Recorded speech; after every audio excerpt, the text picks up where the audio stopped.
This episode is brought to you by Peacock. The new Peacock original documentary, Matthew Perry, A Hollywood Tragedy, dives deep into the beloved actor's rise to fame and his tragic death. 5 people, including Perry's personal assistant, 2 medical doctors, and an alleged Hollywood drug dealer known as the Ketamine Queen, were charged with conspiracy to illegally provide Perry with the ketamine. Explore the details of the case in this heartbreaking special, streaming now only on Peacock. Building a portfolio with Fidelity Basket Portfolios is kind of like making a sandwich.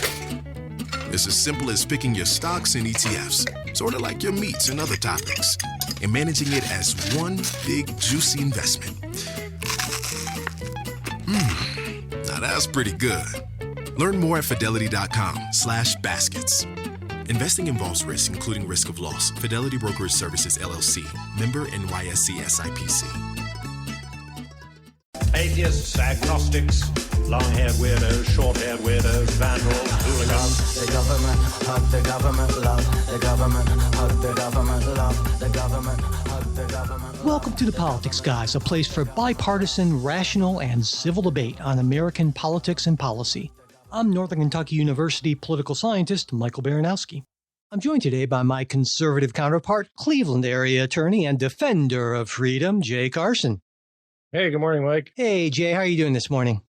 I'm doing pretty well, I think. Well, that's good to hear, and I hope you'll be doing pretty well after we get through talking about this latest crazy week and what's been a fairly interesting, well, more than fairly interesting 40-something days of Trump 2.0. But before we do get to that, I want to thank 2 new supporters, Anthony and Nick. We really do appreciate your support. And Nick wrote in, I appreciate the depth of your content and the expertise you and the other hosts have.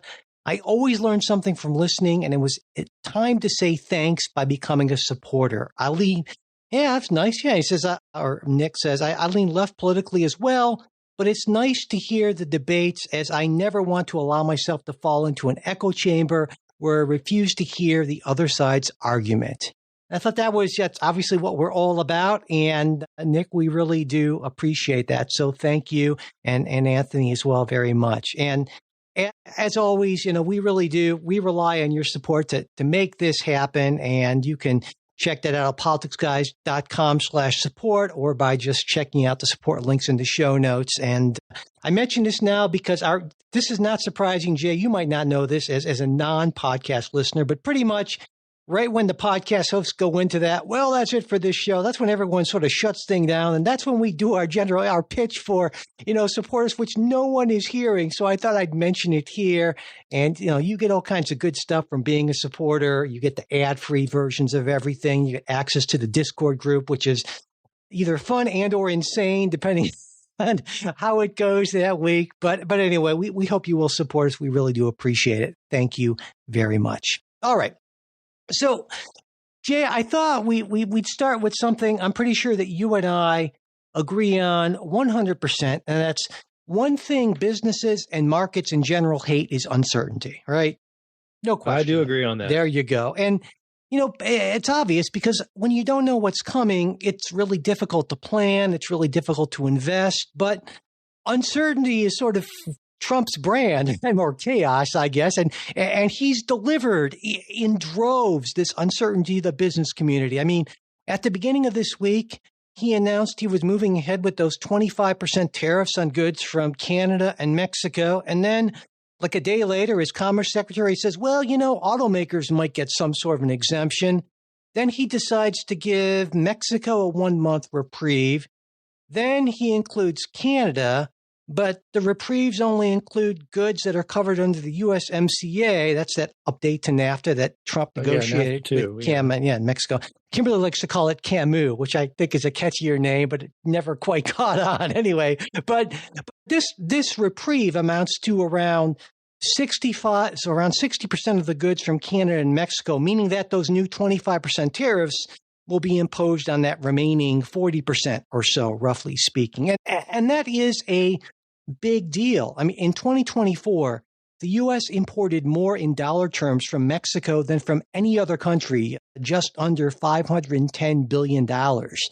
China was number 2 at $462 billion, and Canada a close third at $421 billion. And no other country even comes close. Number 4 is Germany at $163 billion. So that's a huge drop. And so what we're talking about here, a lot of avocados. Well, what we're talking about here is a trade war with our 3 top trading partners. And Canada has understandably retaliated with its own tariffs on the U.S. I mean, Prime Minister Trudeau said his country would be in a trade war with the U.S. for the foreseeable future.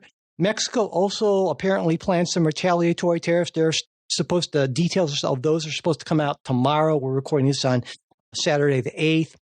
And, after repeatedly refusing to admit or acknowledge that a trade war would mean higher prices for Americans, President Trump, in his address to Congress, which we'll talk about more later on in this show, he said to American farmers that, well, it may be a little bit of an adjustment period and just bear with me, as if they have a choice, right? And he added that tariffs are about protecting the soul of our country. Tariffs are about making America rich again and making America great again, and it's happening. And it will happen rather quickly. There'll be a little disturbance, but we're okay with that. It won't be much. Okay.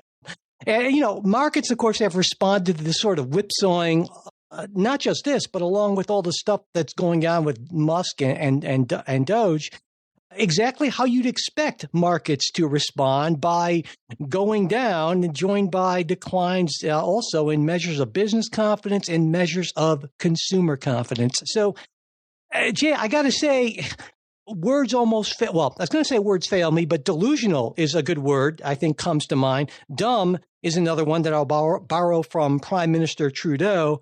But let me get your take. What do you think about these latest trade moves from President Trump? I'll begin these conversations, as I always do, by saying I am at heart and have always been a free trade guy. And I think that's the road to prosperity for everyone. It lifts nations, people out of poverty. It is sort of exactly, what prompted Adam Smith to write his work and sort of create capitalism, right? Was based on free movement of goods and money across borders. So no, that's been the typical philosophy of the Republican Party, at least, through my day. And I would say probably since the, 50s or so. And Trump is and has been radically departing from that. There are reasons why I could say in certain instances, tariffs might be a benefit to getting some sort of foreign policy objective. In this case, he's saying it's immigration, it's fentanyl, that sort of thing. There may be some truth to that, although I don't know what it is exactly that he's looking to get and what he actually will get. So that's where I come down there. If this is just sort of a Trump, and the fact that he's sort of backed off on them indicates that perhaps tariff isn't the most beautiful word in the world, but it is just sort of a means to get people to the table to negotiate on other things. Maybe that works, maybe it doesn't. But regardless, there's going to be some pain to some disruption in the short term. If I'm Trump, I don't think I need that, right? I would, from a political strategy standpoint, I would rather fight the other. I think you're a much better ground fighting the border stuff, right? Go ahead and do the things he's done, executive order and enforcing the border. That's all well and good. I don't see a need to pick fights at this point, especially since we just, renegotiated NAFTA. Trump renegotiated NAFTA. So presumably he has, in there what he wants. I think this is Trump being Trump in terms of negotiating and trying to throw a big fit in order to get people to the table and to return his phone calls. And to some extent that's working, but there's going to be a cost to it. Has been a cost already. The other thing that did actually, I think, is maybe a little bit more troubling is whether he's got the authority to do this. And I think that's another question. Yeah. The president can impose tariffs when it's a threat to national security, when there's like a large and serious balance of payment deficits, or when there's some sort of, flooding of imports into the country that is essentially, dumping, right? Discriminatory trade practices, right? But that's not any of these things, and I think it's hard to get there. Yeah, on that question, your thoughts on that, sure. on the authority part of it. On that question of legal authority, that we should state, Congress has the ultimate authority to impose tariffs, and they have, in some instances, some emergency instances, given the president authority to do this. You mentioned some of those instances. In this case, the Trump administration has cited mainly the International Emergency Economic Powers Act, or IEEPA. I guess you could call it the EPA. I don't know. And also the National Emergencies Act, which kind of ties in with a lot of those emergency powers. But so what's the emergency? To do that, you have to cite an emergency. And according to President Trump, it's the flow of fentanyl from Canada and Mexico into the U.S. And so the IEPA gives him that authority under these conditions. But when you take a look at what the nature of the emergency is, I think you can make possibly a case for Mexico. But you really can't make a case for Canada when less than 1% of what comes into the United States comes from Canada. And there's also this kind of inconvenient truth that there's actually less fentanyl coming into the U.S. That's been going down, and fewer deaths. And so I think a lot of folks, myself included, believe that this whole fentanyl emergency, especially in regards to Canada, is nothing more than a bad pretext, I would argue. And I wonder if you would, it sounds like you agree with me on that. Yeah, I do. To me, the bigger, when you talk about these types of emergencies, it's also, this is not fentanyl is not coming, I should say for the most part, there is some legal fentanyl, right? It's a legal product in certain circumstances. But the fentanyl that we're concerned about is not coming through legal shipments. It's not that it's like, being dumped on U.S. industry, right? It's not like a, Japanese steel type situation, back in the 80s, 90s, or that sort of thing, where a company is importing something to the U.S., but doing so at below market prices and all those sort of things, which would trigger the Section 301 and these powers. Nor is it's something that there's some sort of action that somehow in and of itself threatens national security. Fentanyl is very much a problem. It's a serious problem. But as you point out, it's been a problem for some time now, and it's not the sort of emergency threat that, at least in my view, these powers were created to address. And so how it works more technically is that if the president declares a national emergency under the National Emergencies Act, he has to notify Congress, and the emergency terminates in a year unless the president continues it at least 90 days before it ends. And Congress is actually required to consider terminating the emergency every 6 months. It can do that through a joint resolution, but that's subject to a presidential veto, which would require a 2/3 vote in both chambers to override. So basically, Donald Trump can in fact do more or less whatever he wants, because there's nothing that says that Congress can question what he designates as an emergency or really do much about it unless they have a veto override type margin, and they certainly don't. And I think there's an issue here, a number of legal issues here. One, actually, I think is really interesting is that, does this fall under the major questions doctrine? And for folks who don't recall, that was fairly recently established by the Supreme Court, a 2022 case, West Virginia versus EPA.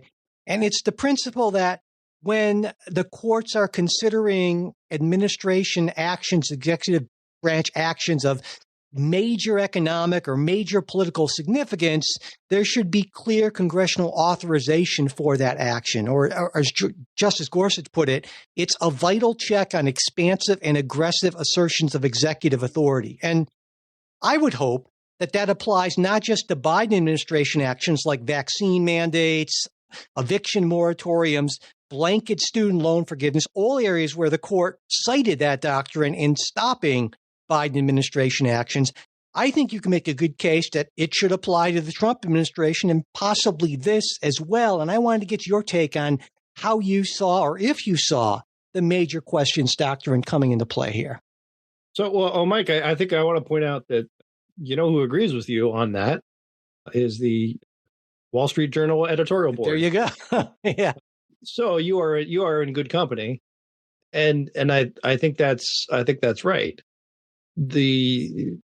I think part of this is is Trump's game to do this quickly enough before a case can get to court, and he's going to extract some concessions on something or other, get some other policy concessions somewhere. I don't know, but I do think that's an issue, and I think that's an issue that traditional Republicans care about, right? This idea of separation of powers, and certainly there was a problem in West Virginia versus EPA, right? It was a matter of the administration having the ability to do a huge, as they say, national energy policy with claiming sweeping authorities over all sorts of things that the EPA had never had authority over, with scant congressional authority to do so. So no, I think this is one of those cases.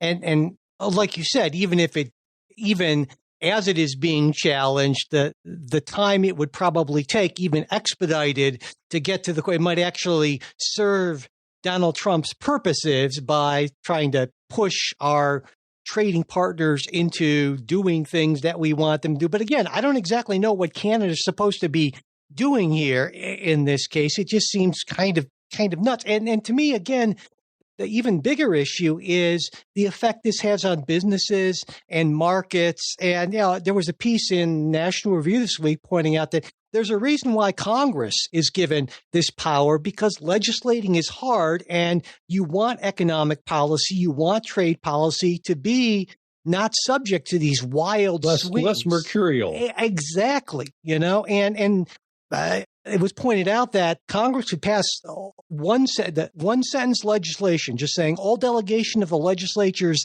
Article 1, Section 8 tariff powers is hereby rescinded. And boom, that would take care of it all. And, that's probably, I would argue that there is a legitimate role for certain emergency powers, but I think that Congress in the past has gone way overboard, making very overly broad grants of emergency power. And I sure would be in favor of narrowing those powers. But I think the problem is that both parties actually like the imperial presidency as long as their guy is in power. They just hate it when the other side's in power. Well, I don't. Well, yeah, but you're not an elected. I don't either, right? But it's like we're not in a position to. I mean, members of Congress certainly are not interested in hobbling their own president just so they can hobble the other president, because Congress has clearly become by far the second branch of government, completely out of line with what the framers wanted. And in this environment of vast sweeping presidential powers, I think it really is time to constrain emergency powers of the president, though I don't see that happening anytime soon. I don't see it happening legislatively. It would not surprise me if there were court challenges before too long. And we'll see where those go. I think you get into a weird situation of will a judge enjoin Trump on national? Maybe, I don't know. And maybe you don't get to the injunction point. Maybe it is just or not a TRO type hearing, right? But more a preliminary injunction, and that's going to take a while. And Trump may get what he wants between now and then, and maybe that's his plan, right? As you said, chaos is sort of his brand. And that's, it's hardly surprising. I mean, I was talking with someone on the Discord about this, and it seems to me throughout history, when you look back, that the folks who are the big revolutionaries, rabble rousers, that sort of thing, tend to be pretty bad at governing, right? They're good at breaking stuff and kind of coming in like that, but they're not really good at just sort of the steady hand at the wheel. Trump is filling the potholes.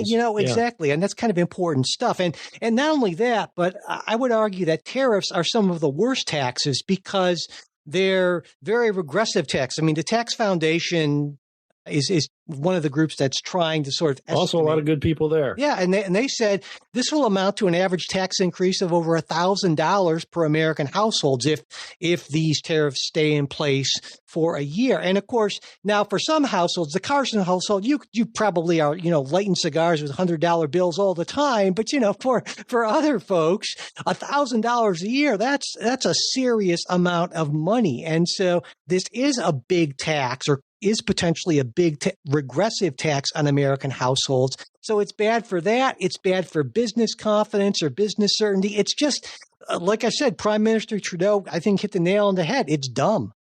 Yeah. Well, let's stipulate it's dumb for Mexico and Canada.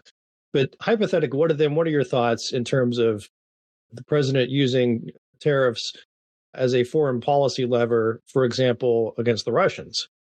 Well, I think that is there? Yeah. I mean, is there a better argument in that sort of case? Yeah, I am not entirely anti-tariff, anti-economic sanction, but I think it should not be just kind of this widespread.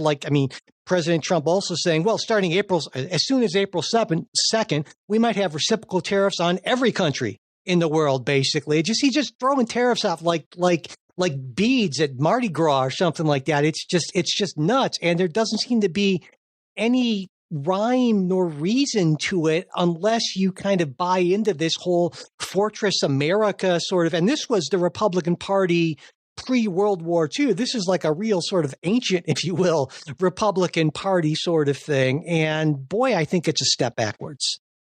Yeah. And you clearly. No, I would tend to agree with you. That said, I would be remiss historically, right? Even though, again, I've made my free trade bona fides clear. The United States funded its entire government operations essentially through tariffs up until around, 1916, right? But I think there's the argument that was a different world and this is a better world.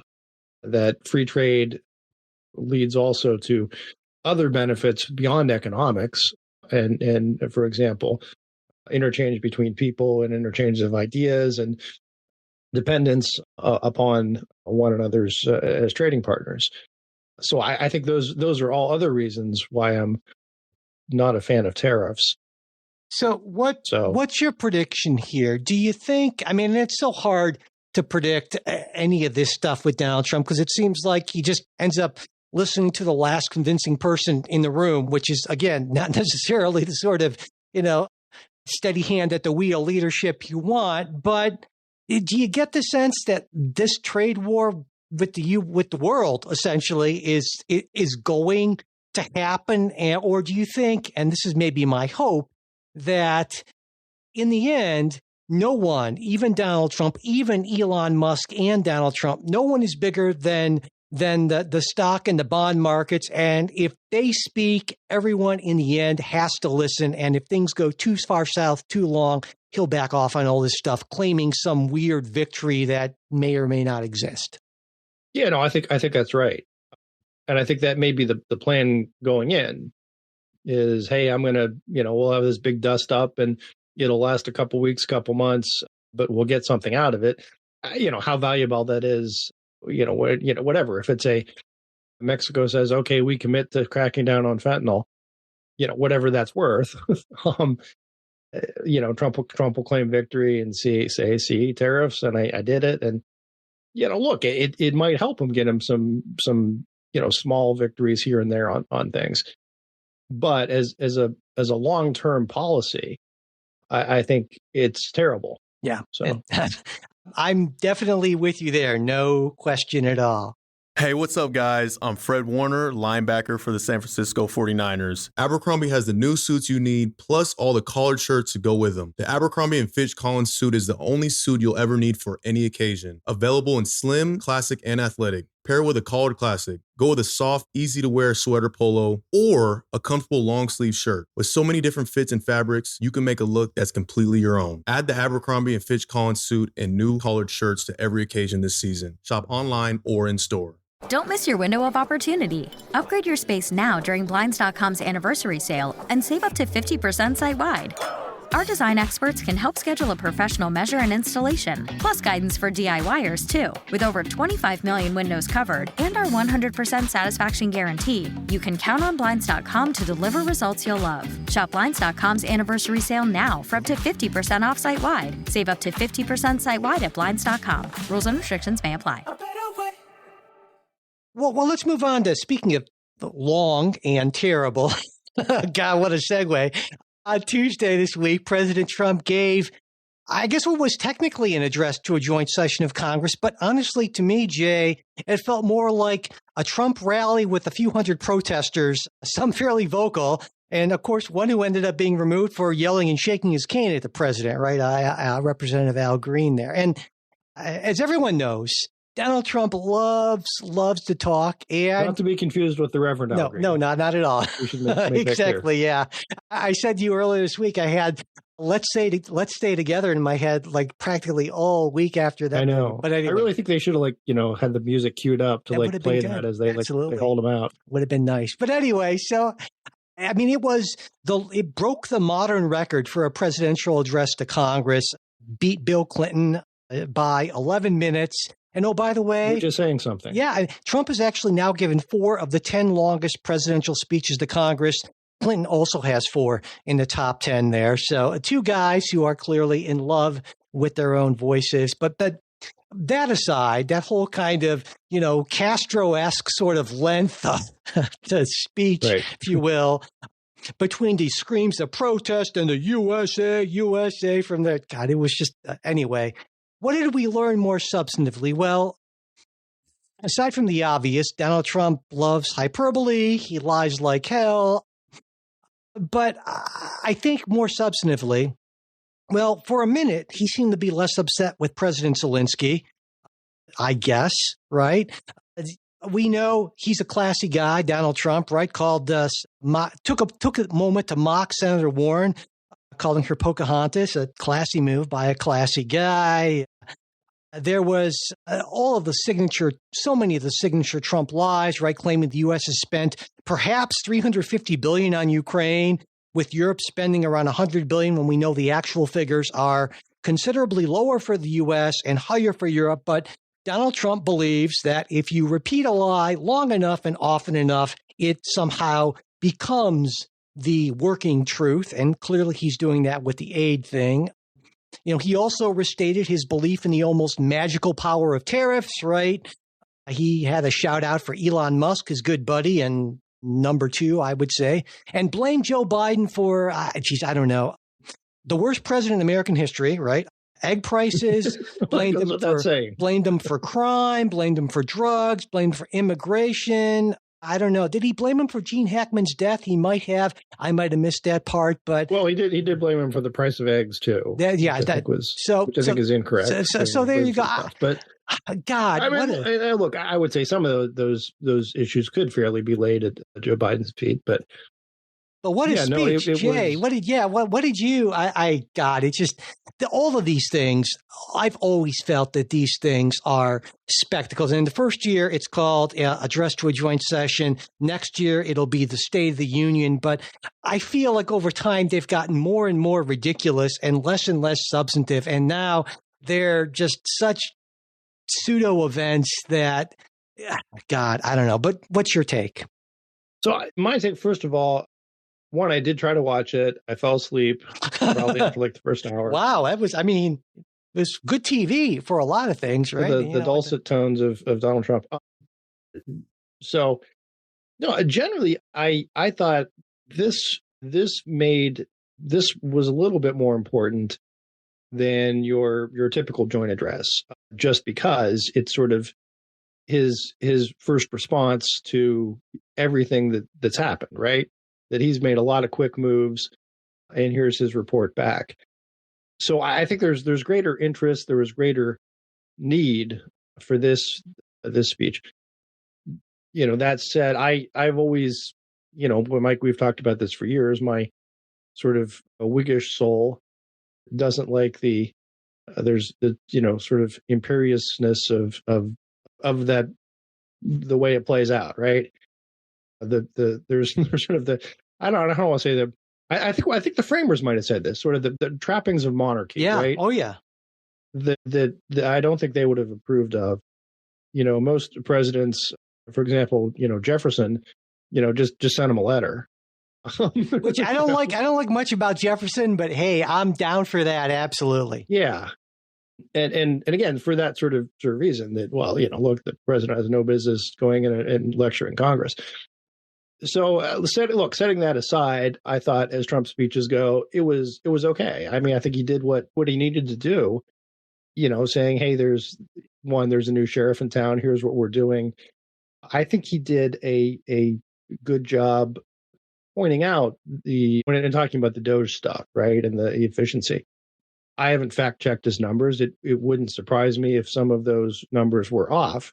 Yeah, but I think that this is one of those, whether you take him literally or seriously, even if the numbers aren't exactly as he said, I think it's still a good case to be made that there are plenty of inefficiencies in waste and inefficiency, as well as fraud in our federal government that are in need of oversight, which hasn't been there. So I'm okay with that. I think he, he maybe goes to excess, but he makes the rhetorical point that this is something that we need to look at, and that was something he campaigned on. And as a tax and spend hawk, that's something that matters to me. Now, you can always point out, and rightfully so, that you clear up all the waste, fraud, and abuse, and it comes out to a rounding error in terms of the debt. But as I said before, I think there's something about you got to start somewhere.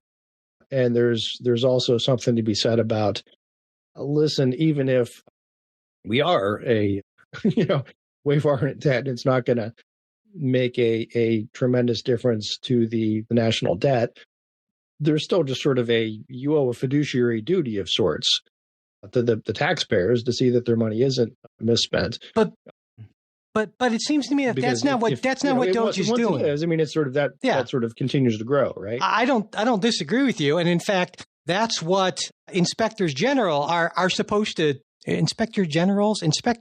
That's right. Inspectors general. Yeah, that's what they're supposed to be doing. And President Trump got rid of a lot of those folks. And I mean, I agree. But I agree with you. I agree with you that in the federal government, as in any large, complex organization, there's always a certain element, a certain amount of waste, fraud, and abuse. It's inevitable in any large organization. And it's a good thing to have some sort of body looking for that. And every once in a while, it's a good thing to just take a more kind of comprehensive look and say, hey, what are we doing and what's giving us return on investment and what's not? But it seems to me that does not feel like what Doge is doing. I mean, this whole thing like, well, let's just fire all the probationary employees. That makes no sense. I mean, we talked about this before. Even if you agree with the idea behind Doge, the implementation has been nuts.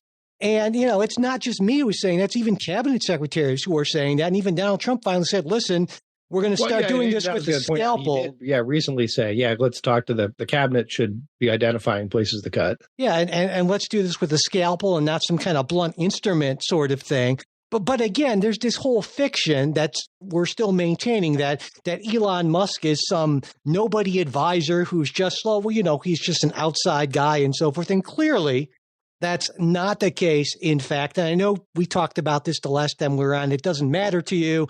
It matters to other folks. But I think Doge is doing a bad job. It's not very transparent. The numbers it's put up, a number of folks who've checked that have found that a bunch of their numbers on their wall of receipts are wrong. And it just seems to be this sort of haphazard, bull in the China shop. Let's just break a lot of things and hope it works out okay in the end. And that might be fine for Twitter/X or your car company or something like that, but it's not a really good way to reorganize and make the federal government more efficient. Well, setting aside, I mean, that conversation which we sort of had last time, and I mean, I am a believer that in some instances you need to break the stuff, break the China first, right? You need to go in there and knock stuff around and then rebuild from there. But that's a sort of management philosophy style versus, public policy stuff. But going back to the speech, I would generally say, listen, I think he delivered the message that he intended to deliver and needed to deliver. And I think he generally did it pretty well. The Democrats, I think, it made themselves look kind of silly. Al Green, and I was going to say I'm actually holding a paddle up right now that people can't see, but I think that even sort of degrades the takes away the dignity of the proceedings even further. I don't think the Democrats did themselves any favors in their reactions and the dressing up the same and all that sort of stuff. It just comes off all sorts of sort of, I don't know, middle schoolish to me. Well, same thing with Republicans, right? With all the boosterism and USA, the USA stuff. I thought that's silly, right? I don't even necessarily care for that at the Olympics. And this wasn't that. Yeah. It's just. I guess it's difficult for me because that whole normalizing Trump's just utter disregard for the truth by saying, take him seriously, not literally. Well, no one was saying that when Barack Obama said, if you like your doctor, you can keep your doctor. And well, no, he was taken literally by it. And so Donald Trump is held to an entirely different standard because he has normalized complete obliviousness, a lack of regard for any sort of facts. He lies like no one we've ever seen, and no one seems to give a damn anymore, at least on the right. And that whole, like I said, take him seriously, not literal. That just is giving permission to just say whatever the hell you want and not care about facts and just listen for just general kind of directionality. And if we're at that point, that's a sad point we've gotten to as a country, but we're there. I don't know. I think there's maybe a difference between accepting whatever Trump's numbers are true, right? I mean, about the Social Security recipients of being hundreds of years old. I don't know. Well, does he make shit up? I mean, come on, he makes stuff up. I think he does. Yeah, I think he does. But that's sort of that to me. That's sort of it's different than. I mean, we've said this before. He's less of a liar and more of a bullshitter. Right, which is worse. Because at least liar. No, I'm not sure. No, it is worse. Lying is worse. It is worse. And you should read Harry Frankfurt's On Bullshit, and he explains why it's worse. And it's worse because liars at least acknowledge that truth is a thing that has some sort of weight. And they go against truth. Whereas bullshitters say that truth or falseness is completely immaterial. It's much worse to have a bullshitter because they don't care even a whit about truth, whereas liars in some instances do. And I would argue that Donald Trump's lies, saying, I will end the war before I'm even president or on my first day, or that's just as much as an outright, complete, ridiculous lie as what so many Republicans back in the day got upset about with Barack Obama or with Joe Biden. And yet Donald Trump gets a pass on this because he just lies so much that I believe a lot of folks on your side of the aisle have to find some way to deal with that. And what they've come up with is the normalization of it through, take him seriously, not literally. And no one was saying that about Obama. So on something like, I will end the war on day one. I'll do. To me, and maybe this is drawing too fine lines, right? But those are things stated in the future tense are more difficult to characterize as lies as opposed to aspirational, right? No one characterized. I don't know that anyone. If someone says, I will end the war on day one, anyone can seriously say, yes, that is something I can take to the bank. That is an objective representation of truth. Now, if he says something like the election was stolen and it's objectively proven that it wasn't, that's something different. I'm drawing sort of a I get fine line it. here. I'm just. I get it. And that makes sense. And so when he says, I will, restore prosperity and lower taxes and all that kind of stuff, chicken in every pot. You lie, Roosevelt. Not every pot actually had a chicken. I mean, that kind of stuff is what I think gets into we would take Roosevelt's promises seriously, meaning he meant to bring back economic prosperity in the midst of the Depression, and not literally that every pot would have an actual chicken in it. So, and I come back to this because it was such a big thing on the right for so long. So Barack Obama saying if you like your doctor, you can keep your doctor. That's aspirational and not really a lie. Just like I will end the war on day one.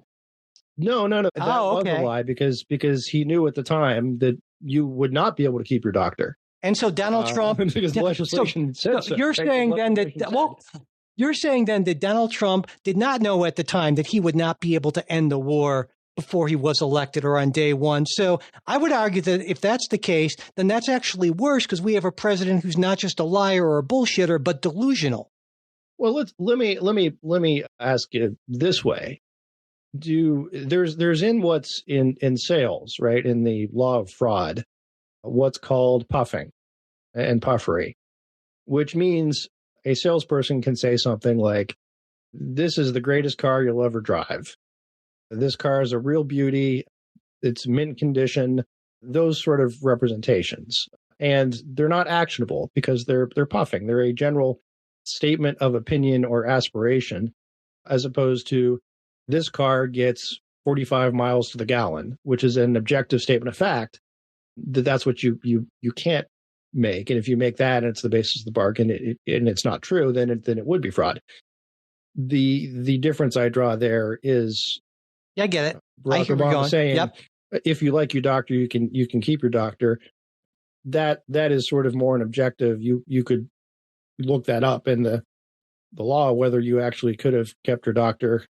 And it turns out you could not. I think he was actually saying. That's my point. Well, I hate to get completely. No, not at all. No. I believe actually that President Obama said that before everything was set up in the specific details. And so I would argue that you could call that just as much puffery if you're calling the Trump stuff puffery, especially when, and I would say that going back to your analogy, saying this will be it's just the greatest car you'll ever own. Okay, that's puffery. But saying, well, this car you'll get 50 miles per gallon when you're not going to, that's lying. I would say by the same token, Donald Trump saying something like, I will end this war so quickly, you'll make your head spin. That would be puffery. But saying, I will end this war on day one, that is making a very clear and specific statement about what will happen at a specific point in time, knowing that that's not going to happen. So that is a premeditated lie.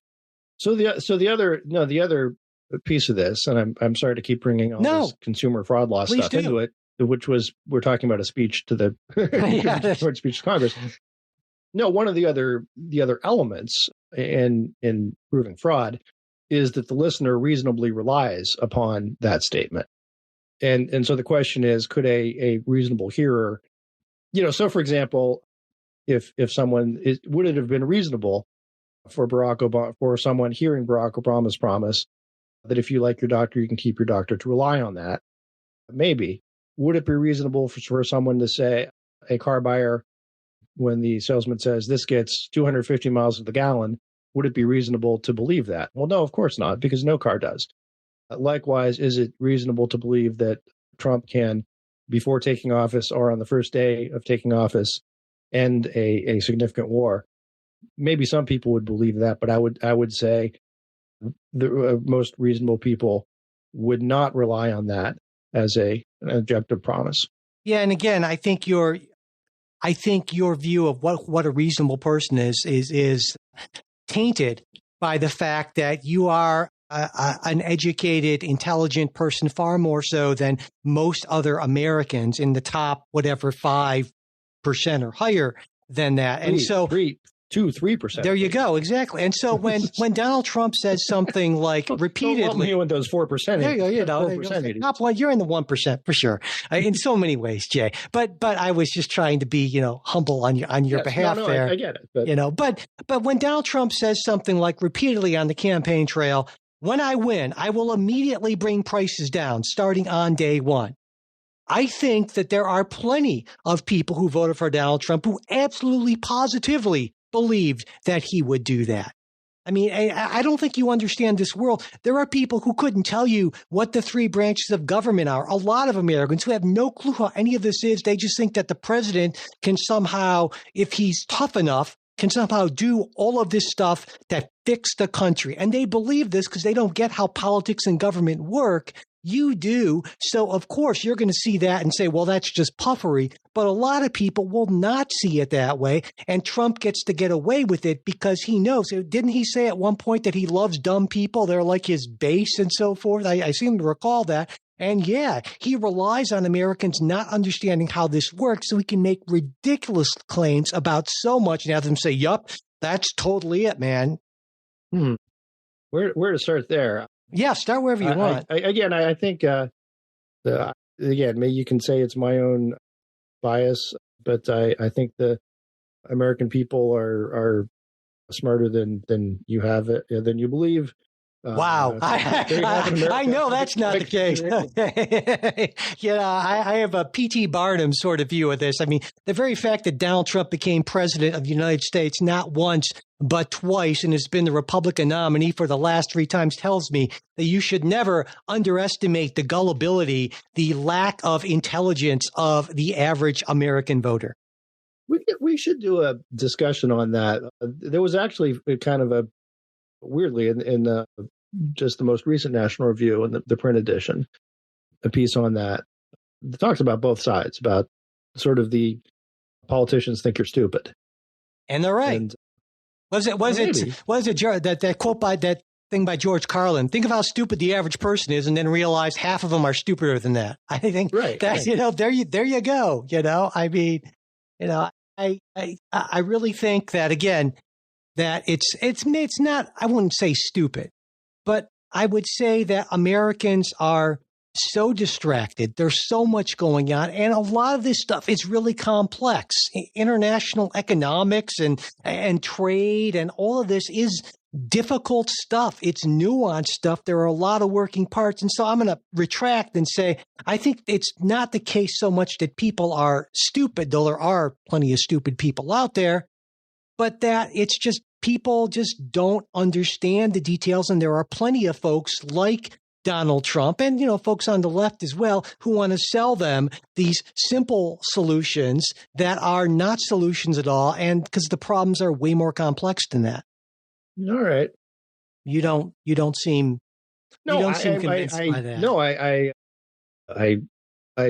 do agree that there's plenty of stupid people out there, but I also, I guess, cling to sort of the Lincoln model of, well, you can't fool all the people all the time. Oh, yeah, agreed. But you can fool enough to get, when we talk about Trump doing things that are directional, right? I think that's sort of what I'm getting at. That I can't tell you for sure whether his numbers on Social Security are right, but I can tell you directionally, gosh, we ought to be taking a look at where we're spending money and if we're not misspending it, especially, the examples over the last couple of years, right? With all the COVID spending, where there was just, a wash of fraud. Sure. And whenever you pump a whole bunch of money into anything in a very short period of time, and you need that money to get moving very quickly, that always means that you're going to get that. We saw that, we've seen that in all of our wars. We saw that in the first Gulf War, and I saw some of that firsthand. We saw that in our wars in Iraq and Afghanistan. So yeah, absolutely. And to me, that's the distinction, right? That Trump makes the point, perhaps with some rhetorical overstatement, that this is a problem he's concerned with and will address, and the Democrats in the campaigns and in most of their statements do not. Yeah, that's what I mean by directional, right? That people still say, all right, well, this guy's looking at a problem that matters to me, and the other side doesn't want to talk about it. Yeah, and I agree with him directionally, and I think most Americans agree directionally. but there's direction. I don't think Al Green agrees with him directionally. No, I think most people. I mean, I can't imagine that there are hardly anyone who says, "Well, there's no waste, fraud, and abuse in government." No, none at all. I mean, no. But there are thousands upon thousands of champions of waste, fraud, and abuse. Well, sure, if you're benefiting from it, it's not really. Yeah, beneficiary of that waste, fraud, and abuse. Yeah. But then again, that's definitional as well. If putting fraud aside, waste and abuse can be very subjective kind of terms, right? Wasteful government spending is certainly not spending on my programs, but on your programs. Well, yeah, that's we can cut that from the fat. But again, you can agree directionally and disagree very vehemently with the sort of crazy scattershot, haphazard way that Elon Musk and his merry crew of destructos have gone about this. All right, you don't think so? No, okay. I'm just saying I get where you're coming from. Okay, but yeah, got it. All right. There is a period again. A weird on the left Musk fixation. It's not I don't think it's weird, but maybe you can explain why you think it's weird. I mean, I'll tell you, I don't think it's so much. Let me take the adjective out. I think there is a Musk fixation on the left. Absolutely. There is a Musk fixation because it seems to many of us on the left that he is essentially the number 2 guy in government and no one elected him to anything. And it's a concern of many of us on the left that not only does he seem to wield immense power and clearly have the ear of the president, but he's also, depending on the day of the week, the richest or second richest guy in the world. Tesla stock has not been doing great lately, and also is involved in a lot of government contracts over which now, even though President Trump has said, well, if there's anything he's directly involved in, he'll we'll recuse him from that. He's gotten access to a lot of data that one could see as being pretty useful for some of his businesses with his access to various, databases and so forth. And so, no, and those are fair criticisms, right? And I would separate those out between ethical guidelines of what information he should be allowed to have versus what recommendations he makes for cutting. And my expectation is, well, because Democrats are... what I'm saying is I don't link the two, but I think, gotcha. Go ahead. Because Democrats are in the minority in both chambers, that means there's essentially no accountability for Elon Musk. I expect that if what most people think is going to happen will happen and that Democrats end up with a majority in the House after the midterms, well, there are going to be all kinds of investigations and subpoenas and so forth. But I would guess that by that point, Elon Musk would probably have exited the stage. For various people don't tend to, hang around in that kind of position, related to Donald Trump for very long. And I just can't imagine that going on for too long. But even so, I expect there'll be some hearings and more accountability and transparency. But just in general, that I think is one of the problems when you have unified party control of government is the accountability mechanisms become much, much less significant. And that's true whether we're talking about Democratic or Republican control. Yeah. And that's a problem, I think. The difference to my mind being you have a more inquisitive press when you have Republican control. I'm sure it would feel that way, but yeah, to you. But anyway, so, before I'm glancing at the time here, we're running a little short, but I thought that we talked about some Trump foreign policy stuff a little bit, and we're going to get into this more in the bonus show. But I wanted to end on a kind of a comment from one of our listeners, one of our supporters. Andrew wrote in following our episode sometime in late February. He said, I listened to your podcast with Jay. I wanted to write with a brief view from here in the UK and Europe. And then he writes, so Brexit can't change geography. So there you go. Both?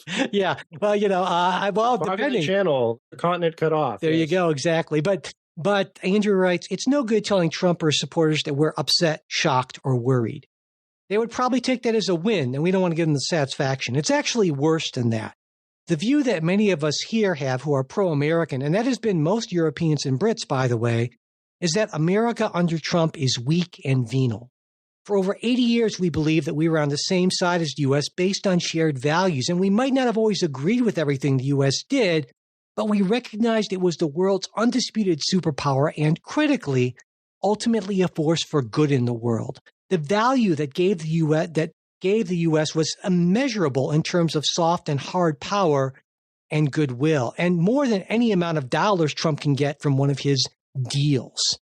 And Andrew writes, for the first time, I think most Europeans don't believe that anymore, that America is neither strong nor right. Trump's deliberate lies, gleeful disrespect, and default to crass shakedowns reflects a shallowness and smallness that can only be seen as chronic personal weakness and poor judgment, which is now transposed into the U.S. generally. It's a toxic mix when combined with his and his acolytes' view of Europe as woke and weak, read liberal, and Russia as anti-woke and strong, read nationalistic. They have a greater affinity for Putin's values than European values. It's a misjudgment of historic proportions. And if this was just Trump, we might be able to cross our fingers and hope that Trump doesn't do too much damage to America's standing in the world before he leaves office. But given the cravenness of his Republican colleagues and the supplicant right-wing media, this is now the prevailing view of much of America. For so many, perhaps a majority of Americans, to believe that Trump says it when he can be so easily disproven suggests to us not a lack of knowledge, interest, or focus, which could be forgiven, but rather a proactive willingness to share those views, which cannot be forgiven.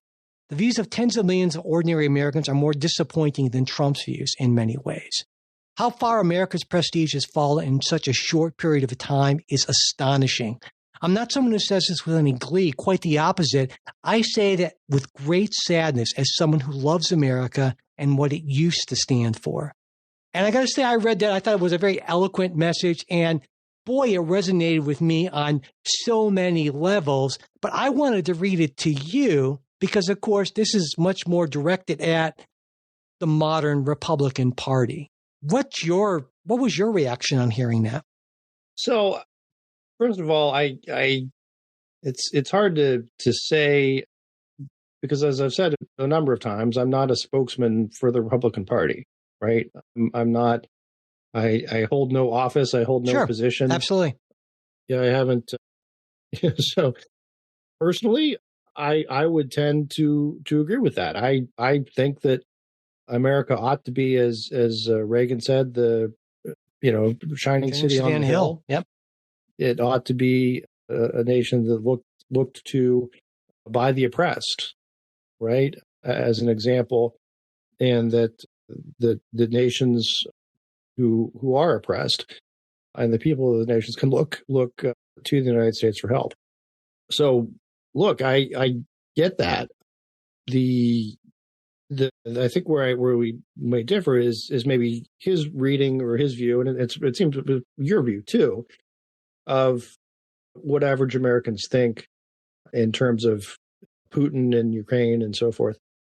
So I was at a panel yesterday, the City Club of Cleveland, various Republican leaders, people who actually are like the party chair people of various counties, talking about Trump. And one of the questions that came up was Ukraine and Putin. And universally, all three panelists, now look, this is three panelists in Cleveland, very much echoed what I typically say, right, is that one of the keystones of the Republican Party has been containment of Russia, whether that be the Soviet Union or the Putin regime. And, one of the greatest achievements of Republican policy, I think, was Reagan's pushback of communism and the freedom that then ensued for a lot of these Eastern European nations. So that's and that was universally shared. The other piece of this is, though, okay, what does that mean in terms of actual policy in terms of Ukraine? I think for example, Trump making statements about Ukraine starting the war, I mean, that's absolute nonsense and ridiculous and should be called out as such. The statements that, the U.S. provides the bulk of the aid, you can quibble with the numbers, but again, he's right directionally. And I think it's not a bad argument to say, listen, Europe ought to be doing more. Let me stop you there. I mean, look, I think you can separate that from saying we think Vladimir Putin's a hell of a guy because he's a traditionalist or whatever. I don't hear that much in the Republicans I talk to. Okay. I don't want to say I don't hear it at all, right? Because it's out there, right? And I hear it occasionally from the right wing media types, but I can put that aside. And look, maybe you want to say this is a complex and nuanced view, which what would you expect any less from me? But when you talk about things like is there corruption in Ukraine? Is there misspending of this money? And my answer to that is, well, of course there is, but that's not the question. The city of Cleveland city government is plenty corrupt, but I'd still defend it against a Russian invasion, right? I think that's sort of that's the wrong test to put on is that, well, if you are corrupt or insufficiently whatever pure or something, then best of luck to you when it comes to global geopolitical aggression. So let me just I guess that's where I differ on the premise a little bit is I don't see that Republicans revere Putin. I think rather that they see something of an issue of is this in our national interest? At what point does our national interest end? Right. And look, I've been clear on this show, and when people stop me on the street or whatever, I'm saying that I think the U.S.'s national interest is always in, as one of the panelists put it yesterday, containing the Russian bear. And so that's where I am. But I think it's not unfair to say, should Europe be doing more? Should the U.S. always be riding to the rescue when our fiscal situation is not what it once was? But going back to something you said about Trump being right directionally on this thing, I mean, actually, no, Europe has provided more overall in aid to Ukraine than the United States has, not just as a percent of GDP, but also just in terms of overall dollar amounts. And so that's what I mean. If Donald Trump even if you take him seriously and not literally and say, well, no, the difference isn't that much. Well, no, he's actually wrong directionally on that sort of thing. But look, if you want to say we're going to compare all of Europe and one country, right? And that's where you get into that. And listen, let's look at, even if you take out Ukraine aid directly, let's talk about military spending, NATO contributions, all those things, right? I don't think it's But even when you look comparing apples to apples here, and the best way to do that would be assistance as percent of GDP. The U.S. isn't even in like the top 20 in terms of that. The U.S. has spent around 0.5% of its GDP in aid to Ukraine, less than Estonia, Denmark, Lithuania, Latvia, Finland, Sweden, Poland, Netherlands, Slovakia, Croatia, Czechia, Norway, Romania, Germany, Belgium, and Bulgaria. So and again, Donald Trump is pushing this lie that the United States is just giving away $350 billion, this gravy train to Zelensky, and Europe's done practically nothing. And it's just false. But so many people, even you, believe it at least directionally, even though it's not true, even directionally. Well, what number do you think is correct? The number that's correct are the numbers that are been put together by independent analysts. For instance, the Kiel Institute, which does Ukraine support tracker, said Europe has allocated 132.3 billion euros to Ukraine. United States has allocated 114.2. Okay, so let's take those numbers and stipulate to those numbers. Isn't there still an American argument to be made whether ought to we to be spending this money? Absolutely. Again, I've made my position clear on this, that yes, we should, but I don't think it's a frivolous argument to say, someone to go and make the argument to say, look, hey, Cold War's over. This was a former Soviet republic. What do we care Sure, there's humanitarian interest there, but is this a war we're going to win?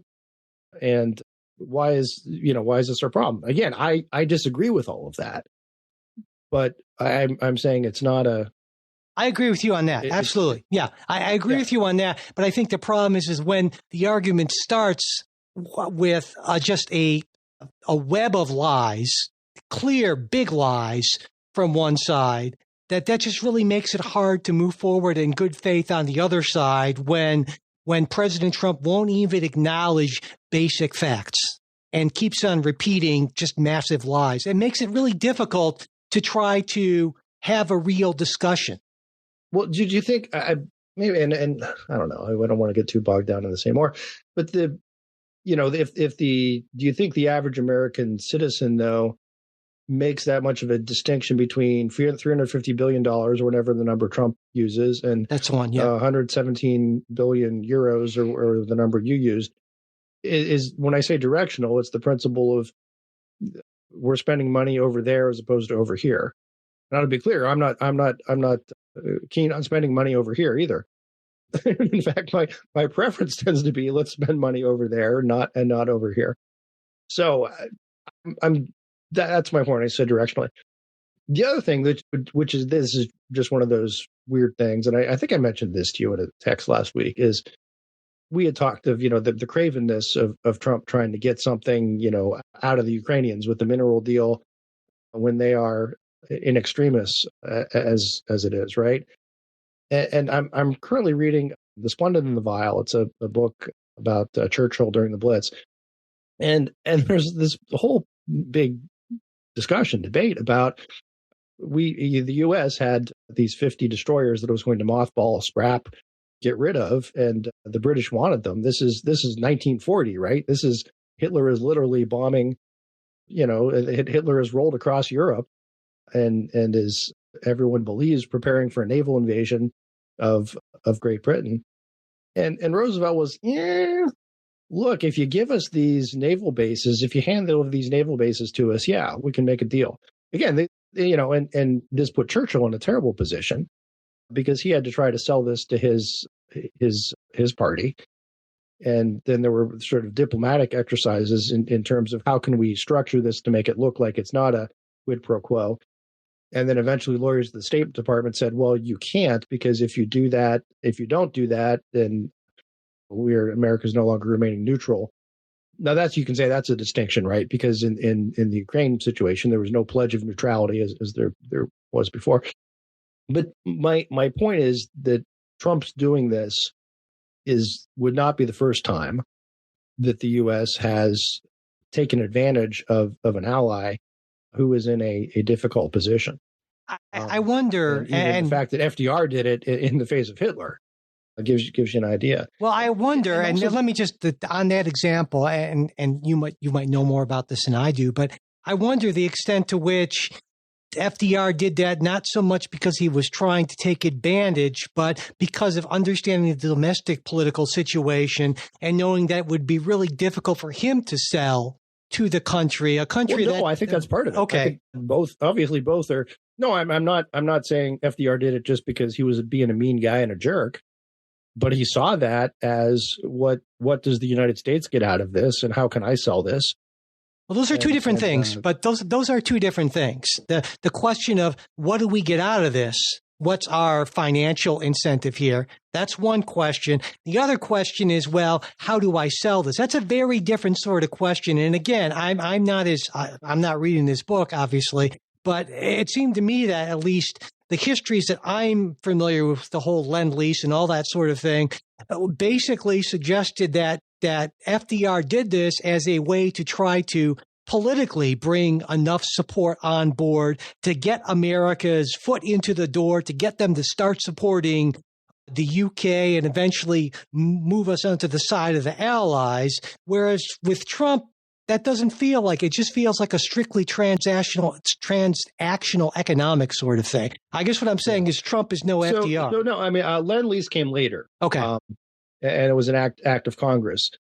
But yeah, what my point is, keep in mind, there was, and I don't think that Americans didn't necessarily appreciate it, reluctance to get involved in what was going on in Europe in the late 30s, early 40s. Yeah, big reluctance, especially on. And again, it's hard for us to see now in hindsight after Pearl Harbor and after, but no, and look, that reluctance turned around pretty quickly, and you can make the argument, as many have, that Roosevelt was sort of pining for an excuse to get him into there, and Churchill was certainly doing everything he could to bring the U.S. in and as a full-fledged ally. But my point is, there is a strain in American politics, and it's not always entirely wrong, that questions spending in foreign wars. The same could be said of people in the 60s who said, why are we pouring, look at our cities or what's going on. We're pouring all this money to support a corrupt regime in South Vietnam. And why the hell should we care about this? No, absolutely.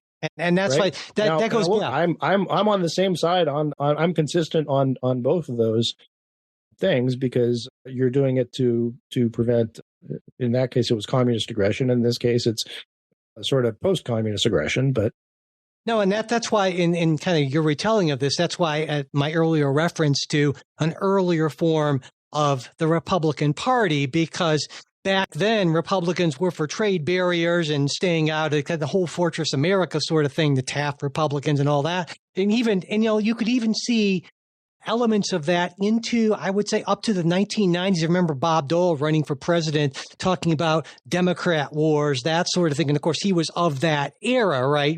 Came up during that period. And so that was a strong strain. He got shot in one of those Democrat wars. I mean, that was a strong strain in the Republican Party. That's why I say it's kind of seems to have really come back in a big way under Donald Trump. I don't think you disagree with that. My point being, I think it's not simply Republican Party. I think it's American.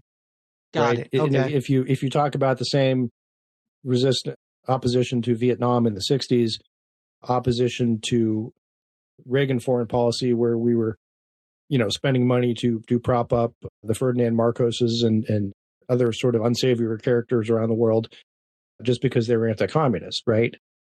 It's that same thing of, look, isn't this money better spent at home than in some foreign theater that we can't even find on a map? And I guess to end this, yes, I would agree with you that these are questions that serious people should and do ask, and we should never just assume, well, yeah, let's just go in and throw in as much money as we need and, whatever, pay any price, bear any burden, that sort of thing. We're not going to do that. And of course, we're not going to do He didn't actually mean that, right? Right. So yeah, well, that was Kennedy. Well, yeah, we'll kind of pay, we'll pay a fairly high price. We'll bear some burdens and yeah.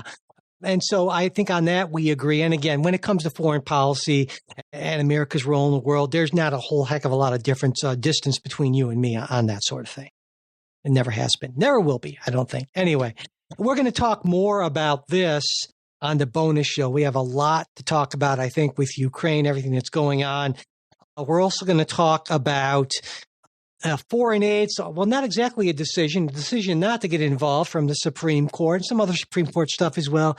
Maybe some listener questions we'll say, but again, all we'll see about that. But all that is going to be on the midweek supporters show. And if you would like to get the whole thing and not just a short intro kind of preview of it, well, we hope you'll consider becoming a supporter. And if you're not in a financial position to do that, send me an email, mike@politicsguys.com, and I will make sure you get that full episode. And again, we really do appreciate all of our Patreon supporters and PayPal and Venmo supporters as well. It really makes it possible for us to do this week after week. So thank you very, very much. And as always, whether you're a supporter or not, it helps us out tremendously with the various algorithms out there by your subscribing, rating, and reviewing us on your podcast app and sharing episodes on social media. We really would appreciate it. And as always, before we go, a special thanks to our fantastic executive producers.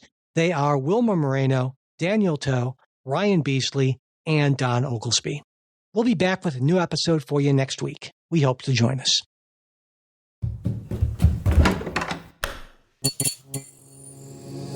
This podcast is part of the Democracy Group,